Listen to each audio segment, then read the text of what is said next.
everybody. We're going to go ahead and start the live.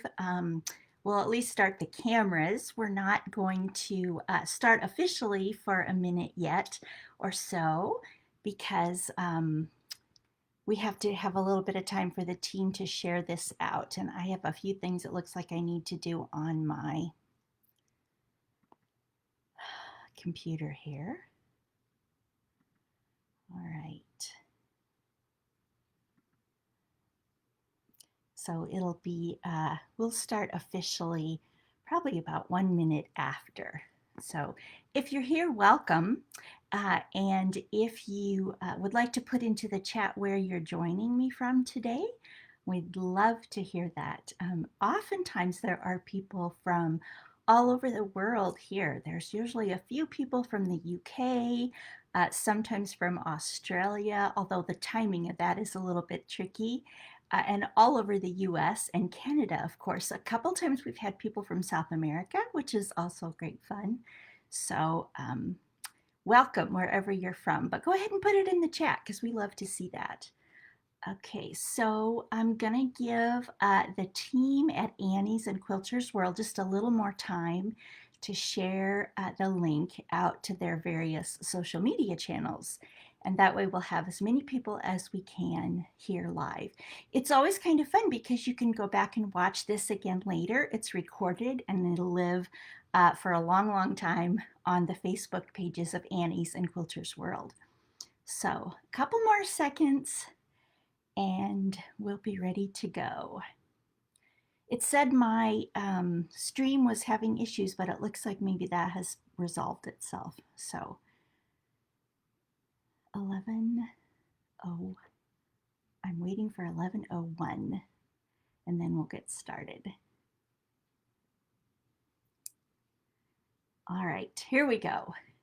All right, welcome to the Stash Bandit studio. I'm Diane Harris, in today for Annie's and Quilters World, and we are going to talk today about yellow in our quilts, the many moods of yellow, how it behaves in our quilts and why, a little bit about why, and then what you can do to influence yellow's behavior in your creations. So I want to start out by saying this is not a scientific exploration of yellow. There is a whole science to color, and I'm not a scientist of color. I am a quilter though, and I do have decades of quilt making experience in working with fabric, and yellow obviously is one of those colors I've worked with. So the things that I'm going to tell you are generally true, but if you were to talk to a scientist who specializes in color, that person would probably put things differently than the way I'm going to present them today. So I'm not a scientist, and this is not a scientific presentation. I'm a quilter, and it's a presentation about fabric and color in fabrics.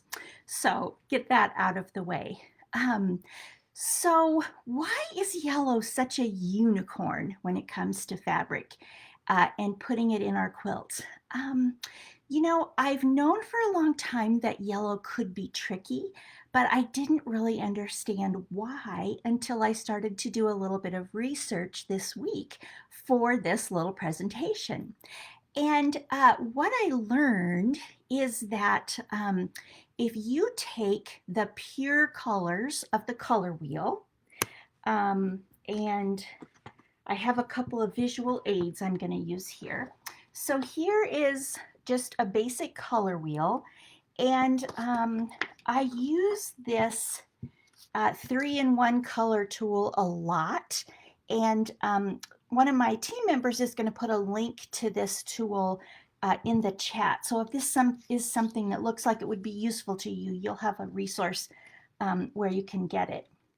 But if you take the pure color of yellow, as opposed to any of the other pure colors on the color wheel, and I just decided to use blue for this little illustration, yellow is naturally the most luminous color on the color wheel. In other words, it has an appearance of brightness, and it is by far the brightest color on the color wheel, or it appears to be the brightest. And you know, that makes sense just in layman's terms. What is the brightest thing as humans we know of? Of course, it's the sun. And what is the color that's associated with sunshine? Obviously, it's yellow. So, just in purely practical terms, that kind of makes sense that yellow is by far the brightest color on the color wheel. In stark contrast, if you take blue, the pure blue on the color wheel, blue is the least luminous of all the colors on the color wheel. So I translated that into fabric and picked a fabric for my stash that was the closest I could find to a pure yellow and the closest I could find to a pure blue. So just by observing those two fabrics, you can see how much brighter the yellow is than the blue. And so that's one of the reasons that yellow stands out so much when you put it in a quilt. It's so much brighter to our eyes, just naturally. It has more brightness or more luminance than other colors on the color wheel. So I made a couple of blocks to show you a little bit of how yellow behaves against a background. So here's just a little windmill block. These are bricks cut 2.5 by 4.5. And you can see that the yellow against a white background just barely shows up at all. And that's because it has so much luminance or brightness that it's really quite close to white. And so it doesn't show up very much because there's not much contrast. There isn't much difference between those two colors. On the other hand, if you put blue against that same background fabric, do you see how starkly different those blocks are? Blue, because it has the least natural brightness of any color on the color wheel, shows up very vividly against that white background. So that's just sort of to give you a sense of how much brightness there naturally is in yellow. There's a lot. And so we're going to talk about a couple of other factors with yellow, and we'll come back to those little blocks in a little bit. The quilt that really got me started thinking about yellow and using it as a topic for this live is this one. This is from the autumn issue of Quilter's World. I'm going to adjust this just a little bit. So this is called Village Green, and there are houses surrounding a village square, and then around all of the houses are trees and yellow or kind of golden stars. And if you have your Quilter's World magazine, you might pull it out and look, because it's very interesting. These stars show up quite nicely against this background color. And so I started to think about that, and I wanted to understand it because I noticed this yellow in these stars is really not a pure yellow. And I wanted to kind of get my head around that. So I got out my color tool. So here's yellow, the pure color. And right next to this pure color of yellow on the color wheel are some other colors that are related. One of them is called golden yellow, and the other is called orange yellow. And the color that is used here is sort of in between golden yellow and orange yellow. And I believe this was a collection of fabrics. And so the designer worked to build her background or her lightest fabrics in that collection so that they would pair nicely with her golden yellows. And so I pulled some fabrics from my stash in those colors and made this little guy. And you can see that the background has the same tones in it that this golden yellow does. So if I hold these swatches up, you can kind of see these are in this family. So this matches almost exactly this orange yellow card of the 3-in-1 color tool. So you can see that you can quite easily get this golden yellow to show up against a very light version of it. So that's how Carolyn formed her stars. So another thing I want to talk about here is something that I share often in my scrap quilt classes. When you are piecing something and you're telling a story with your patchwork, one of the principles of making really interesting quilts is that you want to make plenty of blocks that are high in contrast, so they show up very clearly against the background. Then so what you're doing is establishing the story. You're telling the story very clearly. These are golden stars against this light background.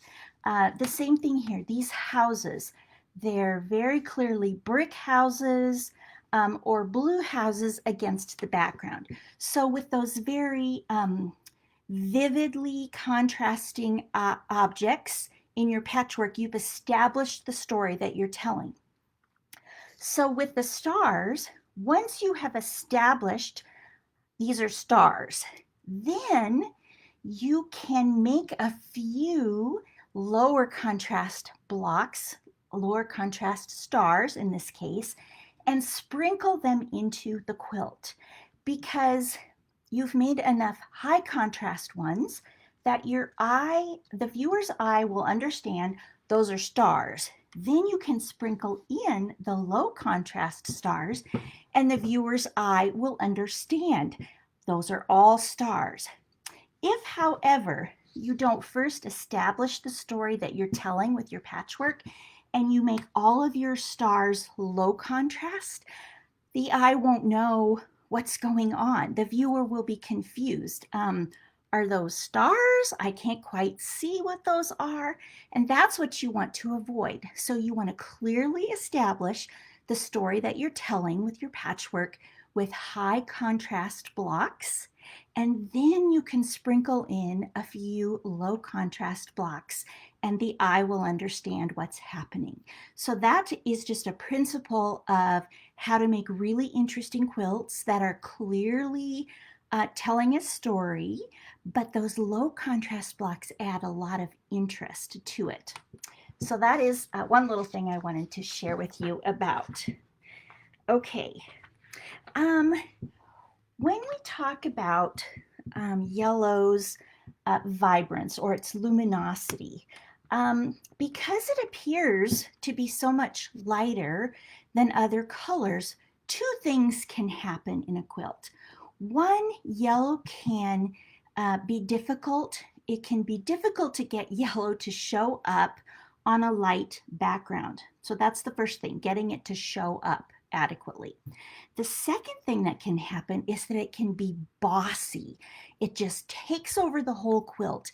You might have thought you were doing a yellow accent, and suddenly the whole quilt just looks yellow. It looks like you made a yellow quilt. And so those two things are generally, I think, the problems that quilters run into with yellow. It's either not showing up against the background or it's too bossy in the quilt. So we talked about the Village green quilt. Let's look at another quilt from this issue. So here is a quilt called Lollipop Dreams. And so now we're talking about this quilt in terms of yellow. So the first thing that I noticed is that the designer, Nancy McNally, she only used one yellow lollipop, which I think is really interesting. She wanted, it's clearly a rainbow quilt. She wants all the colors in there, but she only used one, and I think maybe it was because she felt like if she sprinkled in too many lollipops would sort of disappear. And I think that was probably a good decision. You know, this one shows up enough that you can clearly see it mimics these other shapes, but there aren't so many yellow lollipops that they throw the balance off or they get lost. The other thing I noticed is that she combined a very pale yellow in a couple of these lollipops with, excuse me, with green. And so again, I think that was a really wise decision because you can see that yellow almost blends in the background, but because she combined it with that green, you can still see that those are lollipops and it works out just fine. So that's Lollipop Dreams. So all of these quilts that we're talking about today are in the autumn issue of Quilter's World. Another quilt that I wanted to talk to you about is Scott Flanagan's Star Dance. So what's really interesting about this is that, again, those colors are from more the golden yellow or orange yellow cards. So these are kind of the two that his hues came from. But what Scott did to make that show up against the background, he built his star with dark navy so that golden yellow fabric is against the dark navy in every single star. So it just shows up beautifully. And because he's got these other really strong colors, this really deep navy and this deep purple, because he has those other very strong colors along with a stripe that's really interesting, the yellow does not take over the quilt. You don't look at it and say, oh, it's a yellow quilt. It's a multicolored quilt and the yellow is very bold, but it's not being too bossy so that you lose the excitement of the other colors. So I think that's just a brilliant thing. He didn't have to make his entire background navy.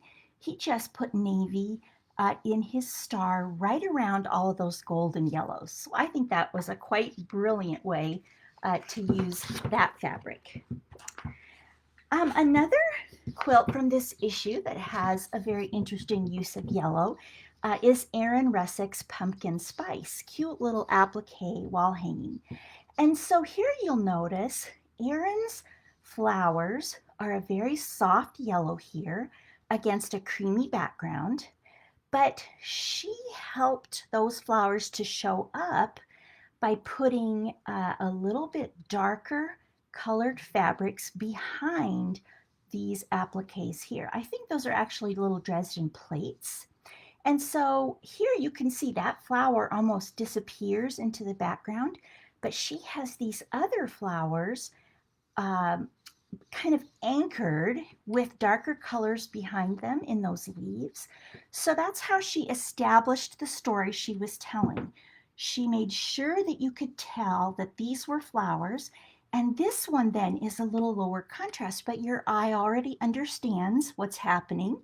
And so this one is successful because she established it by putting those darker things behind it. So in Scott's quilt and in this quilt, sometimes you can make yellow show up by putting it next to something darker.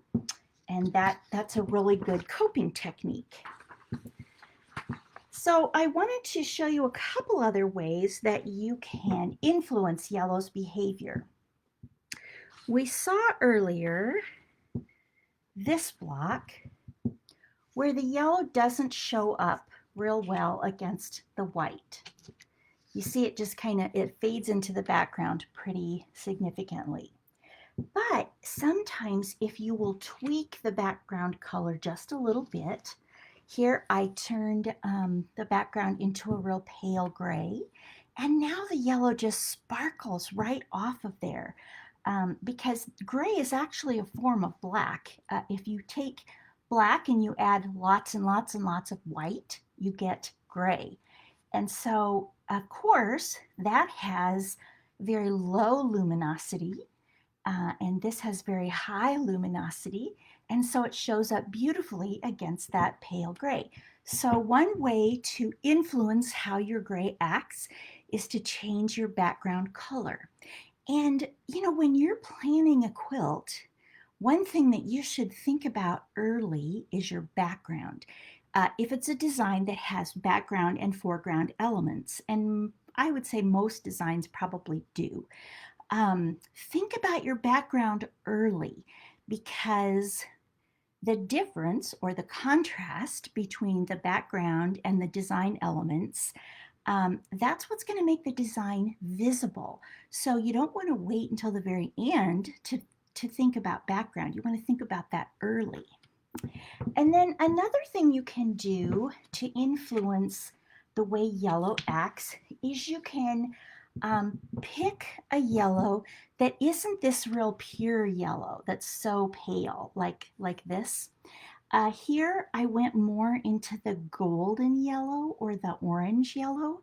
And so you can kind of change up the color or the type of yellow and make it show up a little better against your background. So it's good to remember that not all yellows are created equal, and some will show up much better against your backgrounds than others. So I hope you'll page through this issue and just notice all the different ways that yellow is used in the quilt. And then I want to give you one little assignment in fun. Snowed In is a little quilt that's in this issue, and it's tied to an article in the issue about block exchanges. And so this quilt was made with blocks that were exchanged among the staff and the designers for Quilters World. And now that you have started thinking today about contrast, I want you to just go, this is on page 58. I want you to just go look at this quilt and notice the varying levels of contrast in these blocks and how there's two fabrics in every block, how those two fabrics work together to make the design either visible or invisible. And then notice how Annette chose to combine those blocks, the ones where the design is vividly seen and the ones where it's much less vivid. She managed to combine them all into one quilt. And then I have to show you one other quilt in this issue that I just adore. This is a little design by Palmer Bixler called Doodle Doo. So it's a chicken quilt, and it uses kind of an orange yellow color. And I think this is such a clever color scheme because it has that rosy pink along with that orange yellow, and then a really yellow green plus some taupey gray fabrics, all on a creamy colored background. And it's just such a unique color recipe, and I just love it. So if you have any fondness for chickens at all, you probably should think about making at least one of these little chicken blocks. So those are some of the tricks and strategies that you can use for yellow in your quilts. I hope that you will pick up the issue when you're at the grocery store next time. Just add it to your grocery list. Give Annie's and Quilters World a like here on Facebook if you would. I'm Diane Harris. My business is Stash Bandit. You can find it at stashbandit.net. I put a little blog post up yesterday just for viewers from today. So I put a link to a pattern for these little blocks. I make these with all my leftover scraps and do all kinds of fun things with them. So you'll find a couple of little fun links on that blog post if you go to stashbandit.net today. Thank you so much for being here with us. And I hope you'll tell your friends about our Facebook Lives each month and come back and join us again next time. Thank you so much. Take good care.